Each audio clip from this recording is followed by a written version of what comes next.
এইবারের আয়োজনটা বগুড়ার এক মজাদার খাবার নিয়ে। নিশ্চয়ই বুঝে গেছেন বলছি আলু ঘাটির কথা। সম্প্রতি বিখ্যাত এই খাবারের আয়োজন করে বগুড়া জার্নালিস্ট নেটওয়ার্ক। দেখব বগুড়ার বাবুচির রেসিপিতে কিভাবে সেদিন রান্না হয়েছিল সুস্বাদু আলু ঘাটি।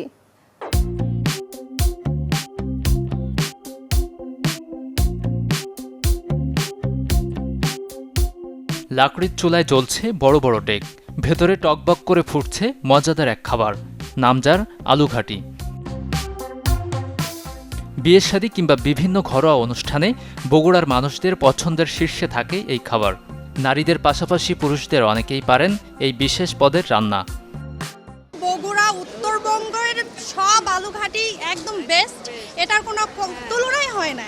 লোকাল যে জিনিসটা, এটা তো আমাদের একটা ঐতিহ্য। আমরা যেটা মনে করি বগুড়ার আলু ঘাটি হচ্ছে বগুড়ার ঐতিহ্য, এইটা তো আমরা এমনি ধারণ করি। আমাদের পরিকল্পনা হচ্ছে সবার কাছে এটি জানান দেওয়া, এমনকি বিশ্বব্যাপী আমরা এটাকে আসলে তুলে ধরতে চাই। আলু ঘাটি তৈরি করতে আছে ব্যতিক্রম নিয়ম। শুরুতে নতুন আলু সিদ্ধ করে তা ভাঙতে হয়, এরপর কষিয়ে নিতে হয় দেশীয় বিভিন্ন গুঁড়া ও বাটা মশলায়।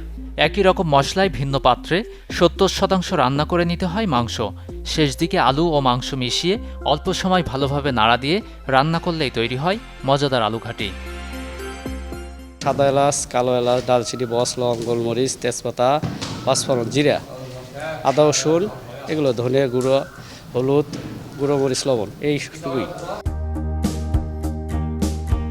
মাছ, মাংস অথবা ডিম, সব ধরনের আলু ঘাটিতে আছে স্বাদের বৈচিত্র্য।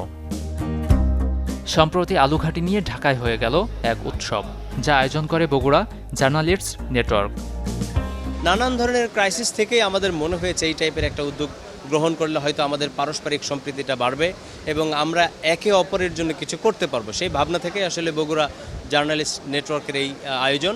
এই পরিচয়টা যেন যোগাযোগে রূপান্তর হয়, তাহলে নিজেদের মধ্যে যেমন উপকৃত হওয়ার একটা সম্ভাবনা তৈরি হয়, তেমনি দেশ বা সমাজের ক্ষেত্রেও তারা ভূমিকা তৈরি করতে পারে। আমরা এই আয়োজনের পরবর্তীতে আরও বড় বড় আকারে এটা করতে চাই। বগুড়ার দইয়ের মতো আলু ঘাটিও দেশ ছাড়িয়ে বিশ্ব দরবারে ছড়িয়ে যাবে বলে প্রত্যাশা স্থানীয়দের। গাজী আনিস, চ্যানেল 24, ঢাকা।